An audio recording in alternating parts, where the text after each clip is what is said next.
नमस्कार साथियों, मैं एच.एस. पाल आज की क्लास में आपका हार्दिक स्वागत करता हूं। और आज की क्लास से हम ग्रुप डी के लिए जो पुराने पेपर हुए हैं उन पेपर का सॉल्यूशन शुरू कर रहे हैं।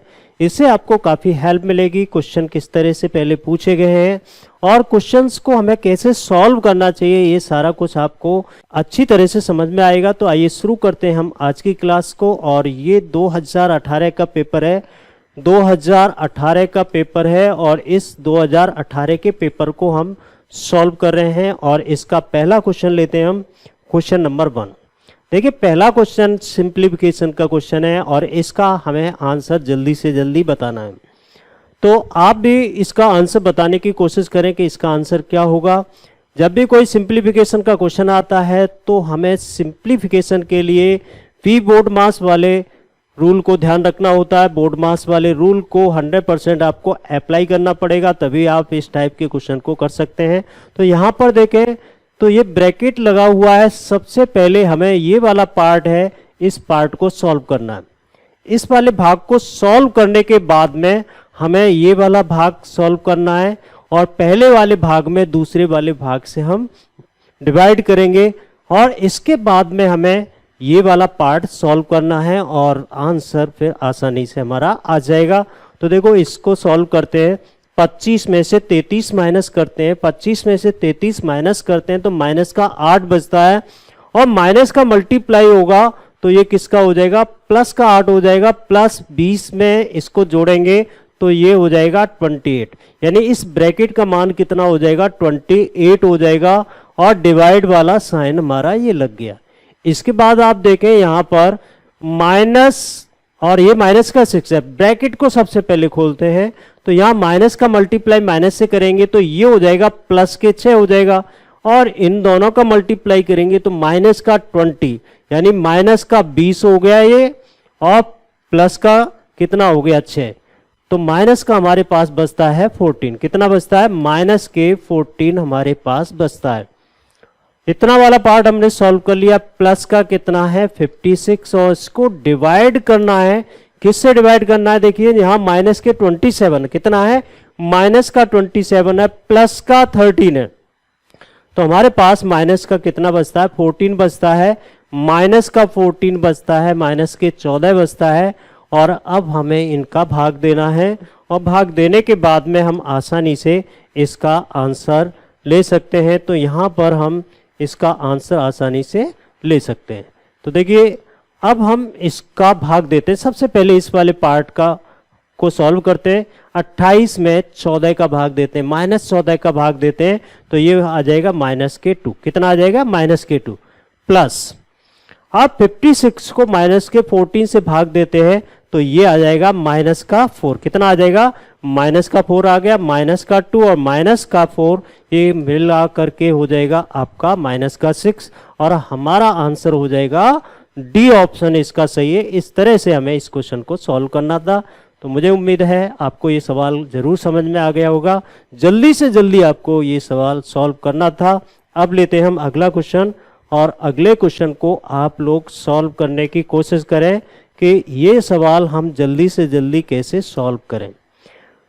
तो यहां पर देखिए, एक संख्या दे रखी है 45 square root plus 20 square root, इन दोनों का मान दे रखा है और इन दोनों का मान है 11.180 और हमें मान पूछा है, किसका मान पूछा है, अंडर में 180 प्लस 4√5 का मान पूछा है। तो देखिए कैसे हम इस क्वेश्चन को सॉल्व करना चाहिए, कैसे हमें देखिए कैसे हमें इस क्वेश्चन को सॉल्व करना चाहिए। तो यहाँ पर आप इस वाली संख्या को हम लिख सकते हैं। यहाँ पर 45 को 9 × 5 लिख सकते हैं भाई, प्लस और इसको हम लिख सकते हैं 4 × 5 और इसका मान 11.180 हमें दे रखा है। अब देखो, इसका वर्गमूल आ जाएगा। इसका वर्गमूल लेते हैं तो ये 3√5 हो जाएगा और इसका वर्गमूल लेते हैं तो ये 2√5 हो जाएगा। इन दोनों को जोड़ते हैं तो ये हो जाएगा भाई 5√5 और इसकी वैल्यू कितनी है, 11.180। हम √5 की वैल्यू निकालें तो यहाँ 11.180/5 लिख सकते हैं। इसको हम 5 लिख सकते हैं। ठीक है ना। तो हमने यहाँ पर √5 की वैल्यू निकाल ली। अब हमें इसका मान निकालना है, इस वाले पार्ट का, इस वाले भाग का मान निकालना है।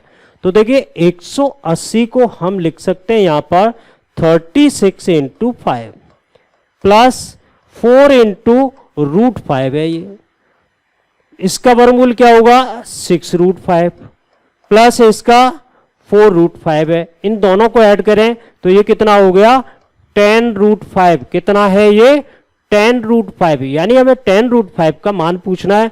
और √5 की वैल्यू तो हमने ये निकाल रखी है ना, तो 10 × 1180/5, 5 से 2 बार कैंसिल हो जाएगा, इसका डबल करेंगे तो ये 22.36 हो जाएगा हमारा आंसर। इस तरह से हमें ये 2 टाइम का कैंसिल हो जाएगा ना, 5 से भाग देंगे तो 2 बार कैंसिल हो जाएगा।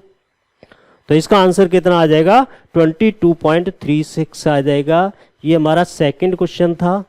तो इस क्वेश्चन को हमें इस तरह से निकालना था। अब लेते हैं अगला क्वेश्चन और अगले क्वेश्चन को सॉल्व करते हैं। Question number third. Question number third में दो संख्याएं दे रखी हैं 60 और 54। इनका एलसीएम निकालना बहुत आसान सा क्वेश्चन है।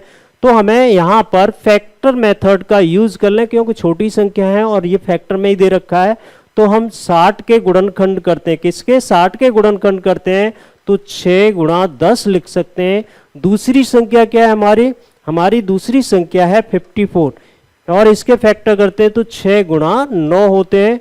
अब इन दोनों का एलसीएम क्या होता है भाई, कॉमन कोई राशि है तो उसे ले लेते हैं। कॉमन राशि क्या है 6 है, और जो भी बचता है कॉमन नहीं है उन सबको ले लेते हैं। तो यहाँ पर 10 आ जाएगा और यहाँ पर 9 आ जाएगा, इन दोनों में कोई कॉमन नहीं है। तो यहाँ पर 6 × 10 × 9 सी ऑप्शन हमारा सही हो जाएगा। तो इस तरह से हमें क्वेश्चन नंबर थर्ड को सॉल्व करना था। क्वेश्चन जरूर आपके समझ में आ रहे होंगे और आप लोग भी साथ में ही इन क्वेश्चंस को निकालते जाएं, और जिससे आपकी प्रैक्टिस भी साथ साथ से होती रहेगी। तो अब लेते हैं हम अगला प्रश्न और उस प्रश्न को करते हैं। Question number 4। देखिए एक टेबल दे रखी है और इसमें दिया है निम्नलिखित तालिका के आधार पर दिए गए 6 महीनों में इकाई में निर्मित स्क्रू की औसत संख्या निकालनी है। यानी यहाँ पर 6 मंथ के लिए कुछ संख्याएं दे रखी हैं और इन सब का औसत निकालना है। तो भाई औसत क्या होता है, सभी संख्याओं के टोटल में संख्या कितनी है उसका भाग दे देते हैं। तो यहाँ पर हमें टोटल करना है 200 का, 300 का, और इन सब का टोटल करना है और इनके टोटल में हमें 6 का भाग देना है, हमारा आंसर आ जाएगा। देखिए 200, 300, 500 हो गए और ये भी 500 हो गए, 1000 और ये हो गए 500, यानी टोटल आ जाएगा आपका 1500 और इसमें भाग देना है हमें 6 से, और 6 से भाग देते हैं तो देखो 3 से भाग देंगे तो 500 हो जाएगा, 2 से भाग देंगे तो 250 हो जाएगा। बी ऑप्शन हमारा सही होगा। और 6 का भाग देंगे तो ये 250 हो जाएगा। इस तरह से हमें इसका आंसर देना था। तो बिल्कुल आसान से ही सवाल था, मुश्किल नहीं था। ये आपका क्वेश्चन ले रखा था एवरेज वाले चैप्टर में से। और अगला प्रश्न लेते हैं। अगले प्रश्न को आप सॉल्व करें, बहुत आसान सा क्वेश्चन है, भिन्न वाले चैप्टर में से ले रखा है। या फिर ये क्वेश्चन हमारा नंबर सिस्टम में भी पूछा जाता रहा है, तो कन्वर्ट करना है एक बार वाली भिन्न को किस में, साधारण भिन्न में। तो यहाँ पर संख्या क्या ले रखी है, भिन्न क्या ले रखी है 0.06 बार, और इसको बदलना है। देखिए बहुत आसान होता है, पॉइंट के तुरंत बाद किसी भी संख्या पे बार लगा हुआ है तो सबसे पहले हम ये देखते हैं कि कितने अंकों पर बार लगा हुआ है। तो यहाँ पर 1 अंक पर ही बार है, तो सबसे पहले तो हम बार को हटा देते हैं, संख्या को लिखेंगे और 1 9 का अंक लिख लेते हैं। ये 3 से 2 बार कैंसिल हो जाएगा और ये 3 से 3 बार कैंसिल हो जाएगा और हमारा आंसर आ जाएगा 2/3। ए ऑप्शन हमारा सही हो जाएगा। इस तरह से हमारा क्वेश्चन नंबर 5 सॉल्व होगा। बिल्कुल आसान क्वेश्चन था। अगला प्रश्न लेते हैं और इस क्वेश्चन में, इस प्रश्न में देखते हैं क्या पूछा गया। थोड़ा साइज अब बढ़ते जा रहे हैं, थोड़ा साइज बड़ा होता जा रहा है क्वेश्चन का। एक समूह की 8 सबसे छोटी संख्याओं का माध्य दे रखा है 17। एक समूह की 8 सबसे छोटी संख्याओं का माध्य है 17 है, जबकि एक साथ लिए गए समूह की सभी संख्याओं का माध्य कितना है 20 दे रखा है। यानी एक ग्रुप का 17 है, 17 है एवरेज, और पूरा एवरेज पूरी संख्याओं को लेकर के एवरेज निकालते हैं तो ये है आपका 20। यदि सबसे छोटी 8 संख्याओं को छोड़ने के बाद, यहां पर आएगा के बाद वाली संख्याओं का, यानी हम इन 8 संख्याओं को निकाल दें तो जो भी शेष संख्या बचती है ना, उन सब का एवरेज कितना है, 22 है। तो सभी समूह की संख्याएं कितनी है, यानी टोटल संख्या में निकालनी है। हम भाई मान लेते हैं संख्याएं टोटल कितनी है उसको मान लेते हैं, या एक अगले ग्रुप की संख्या को मान लेते हैं। देखो एक ग्रुप तो है 8 का, कितने का है, 8 का, और दूसरे ग्रुप की संख्याओं को मान लेते हैं हम, तो इसमें 17 का मल्टीप्लाई कर दें, या इस ग्रुप का टोटल आ जाएगा। दूसरे ग्रुप की संख्याओं को हमने x मान लिया, और इसका एवरेज हमें कितना दे रखा है, 22 दे रखा है। तो इस पूरे समूह का एवरेज हमें, तो इस पूरे समूह का योग आ जाएगा, और ये योग किसके बराबर है, 8 + x × 20 के बराबर है। यानी सभी संख्याओं का औसत कितना था, 20 था, तो सभी संख्याओं में हमें मल्टीप्लाई हमने 20 का कर दिया तो इसका टोटल आ जाएगा। अब देखो 17 का मल्टीप्लाई हम इसमें करते हैं तो ये हो जाता है आपका 136 + 22x, और इसका मल्टीप्लाई करते हैं तो 160 हो जाएगा, और प्लस के 20x हो जाएगा। अब देखो यहां पर 22 में से हम 20 माइनस करते हैं तो हो जाएगा ये 2x, और ये जो है 136 इधर जाएगा, तो 160 में से हम 136 माइनस करते हैं तो 24 आएगा, 2 से ये कैंसिल हो जाएगा 12 टाइम। यानी कुल मिलाकर के पूरे समूह में कुल कितनी संख्या है, तो पहले समूह में तो 8 है, दूसरे समूह में 12 है, और इन दोनों को हम ऐड करते हैं तो ये संख्याएं हो जाएंगी आपकी 20। तो ये था हमारा क्वेश्चन नंबर 6। अब अगला क्वेश्चन लेते हैं और क्वेश्चन नंबर 7 को निकालते हैं। क्वेश्चन नंबर 7, एक जौहरी ने अद्वितीय डिजाइन वाले हीरे का एक हार बनाया और बिक्री मूल्य 10 लाख रुपए तय किया। बिक्री मूल्य कितना है, 10 लाख रुपए तय किया है, कुल बिक्री मूल्य 10 लाख रुपए तय किया। इस हीरे को बनाने में कच्चे माल पर जौहरी ने 3 लाख रुपए खर्च किए।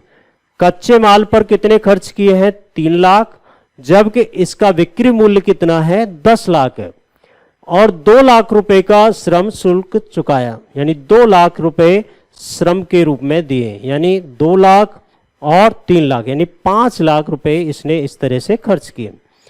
यदि कच्चे माल की लागत का 20% सोने का था, कच्चा माल कितना है, 3 लाख रुपए का, कितना था, 3 लाख रुपए का, इसका हमें 20% निकालना है, और इसका 20% किस पर खर्च किया है, सोने पर खर्च किया है, और 3 लाख का हम 20% निकालते हैं, ये हो जाएगा आपका 60,000। कितना हो जाएगा ये, 60,000।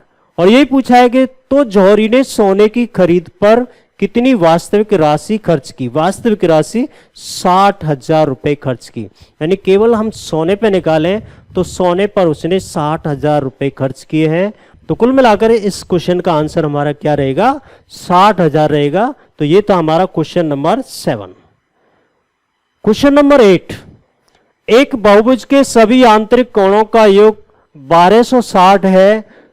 देखिए एक बहुभुज के सभी आंतरिक कोणों का योग हमें दे रखा है, हमें भुजाओं की संख्या ज्ञात करनी है।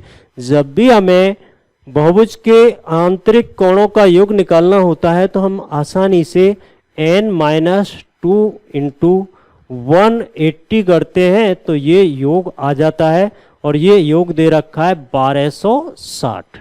ठीक है ना, तो यहां पर हम इसको इससे कैंसिल करते हैं, ये 0 कैंसिल हो जाएगी, 18 से डिवाइड करते हैं तो ये आ जाएगा 7 और इतना, और यहाँ बचता है आपका n-2, और 2 को इधर ले जाते हैं तो n की वैल्यू आ जाएगी आपकी 9, और हमारा आंसर हो जाएगा D से। तो इस बहुभुज में कुल भुजाओं की संख्या कितनी है, इस बहुभुज में भुजाओं की संख्या है 9। ठीक है ना। इस तरह से कभी आपको आंतरिक कोणों का योग निकालना हो तो इस फॉर्मूले से निकाल सकते हैं, इससे आप निकाल सकते हो, या हमें यहाँ पर आंतरिक कोणों का योग दे रखा है तो हम इसकी भुजाओं की संख्या को निकाल सकते हैं। तो ये था हमारा क्वेश्चन नंबर 8। अब लेते हैं क्वेश्चन नंबर 9 और क्वेश्चन नंबर 9 को सॉल्व करते हैं। एक शॉपिंग मॉल में एक हैंडबैग P% की छूट दे करके P% की छूट दे करके 2,990 रुपए में बेचा गया।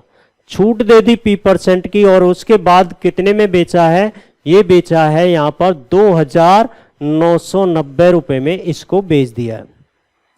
यदि हैंडबैग का अंकित मूल्य कितना है, 4600 रुपए है, इसका अंकित मूल्य लिखा हुआ मूल्य कितना है, 4600 रुपए था, तो P का मूल्य ज्ञात करना है कि भाई P कितना है। तो इसने छूट कितनी दी है, 4600 में से हम 2990 को माइनस करते हैं तो ये आ जाएगा आपको 1610 रुपए।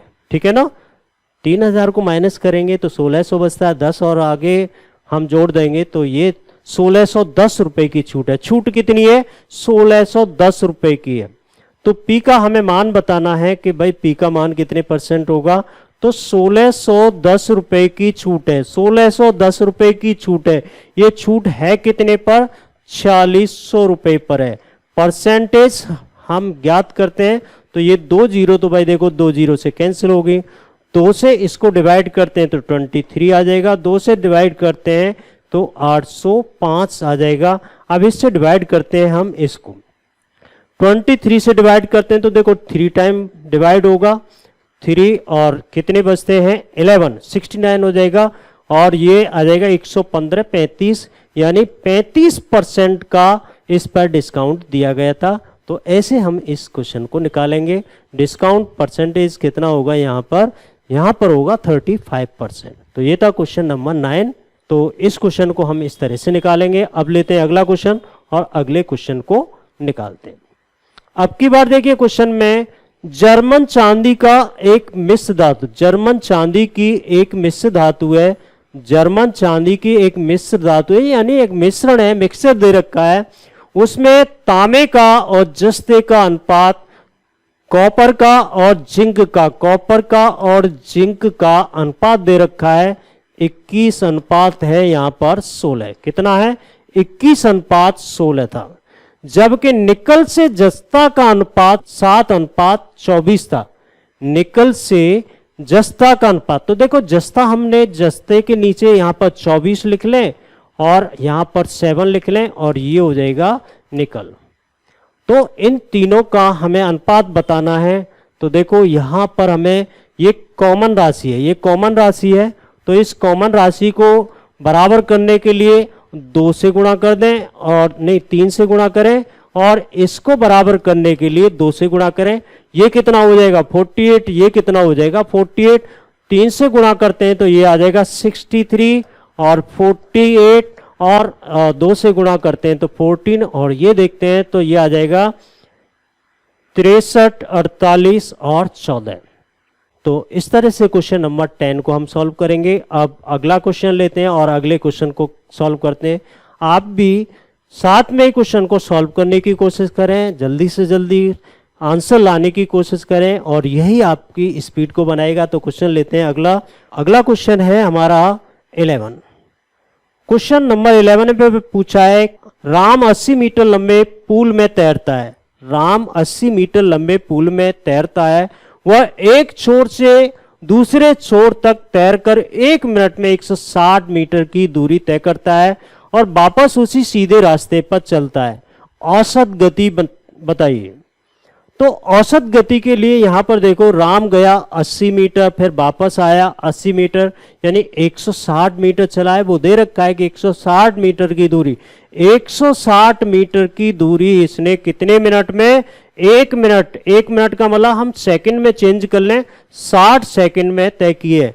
तो यहां पर यही हमें निकालना है। तो देखो यहां इससे कैंसिल हो जाएगा और ये 8 और इससे हो जाएगा 3 टाइम, 3 से डिवाइड करते हैं तो 2.667 आ जाएगा, 66 करके तो 2.67 आ जाएगा मीटर प्रति सेकंड इसका आंसर होगा मीटर प्रति सेकंड में। इस तरह से ऊपर हम यहाँ पर मीटर में रखेंगे दूरी और यहाँ पर समय हम सेकंड में कर लेंगे, तो इसकी स्पीड आ जाएगी, औसत गति आ जाएगी। तो इस तरह से हमें इस क्वेश्चन का आंसर देना था। आंसर कितना रहेगा? 2.67 रहेगा।